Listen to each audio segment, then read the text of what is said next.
तो ये वाला भी बहुत इंपॉर्टेंट है, सिस्टम कॉल। सिस्टम कॉल भी पूछ सकते हैं कि what are the system call, what are the types of system calls. तो ये भी वीडियो में बहुत इंपॉर्टेंट टॉपिक है, हो सकता है 10 मार्क्स में भी आ जाए।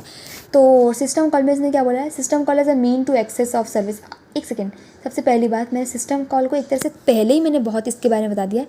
जब मैंने बताया था ड्यूअल मोड के बारे में, तो मैंने बोला था कि ड्यूअल मोड्स होते हैं, इसमें कर्नल मोड्स होते हैं, यूज़र मोड होता है। जब यूज़र मोड में एरर आता है तो कर्नल मोड को बोलता है भाई नॉक नॉक अपना काम शुरू कर दे, मेरे अंदर एरर आ गया, मुझे अब सर्विस की ज़रूरत है।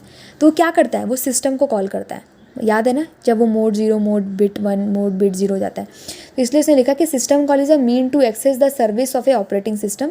ये सर्विस, ये क्या है, मीन टू एक्सेस करता है क्या, service of operating system, operating system की सर्विस को एक्सेस करता है। System generally return in C. ये जो सिस्टम कॉल्स होते हैं ना, जनरली सी लैंग्वेज में रिटर्न होते हैं, फिर C++ में रिटर्न होते हैं, ठीक है, क्योंकि ये प्री डिफाइंड होते हैं सिस्टम कॉल्स, तो ये पहले से लिखे होते हैं सी में या फिर C++ में। तो इसमें लिखा है कि although some are return in assembly language, है ना, असेंबल मतलब असेंबली लैंग्वेज लिखा है वहाँ पे, for the optimal performance. For the optimal performance का मतलब बता दी। ऑप्टिमल परफॉर्मेंस मतलब गुड परफॉर्मेंस।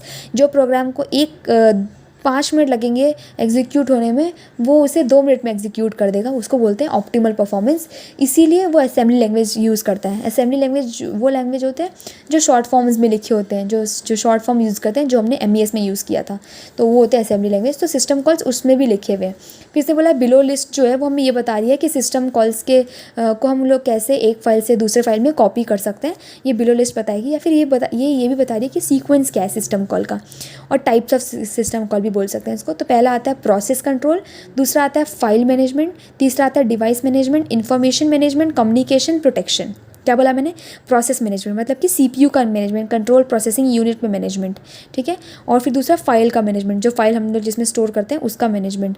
फिर तीसरा क्या है, डिवाइस मैनेजमेंट, जो डिवाइस हम लोग यूज़ कर रहे हैं, हार्डवेयर सॉफ्टवेयर जो भी डिवाइस यूज़ कर रहे हैं, क्या कौन कौन से यूज़ कर रहे हैं उसका मैनेजमेंट। इन्फॉर्मेशन, जिस इन्फॉर्मेशन की मदद से हम लोग कर रहे हैं उस इन्फॉर्मेशन का मैनेजमेंट। कम्युनिकेशन, बाद में जो इंट्रैक्शन हम लोग का चलता रहता है वो अच्छे से हो रहा है कि नहीं, और बाद में लास्ट में उसकी प्रोटेक्शन, ठीक है। तो प्रोसेसर में इसमें क्या है, प्रोसेस वाले में जिसमें CPU कंट्रोल है, इसमें एंड अबॉर्ट, जो प्रोसेस हम लोग एग्जीक्यूट करने वाले प्रोग्राम, उसको हम लोग को कब अबॉर्ट करना पड़ जाए, कब रोकना पड़ जाए, ये किसके कंट्रोल में, CPU के कंट्रोल में।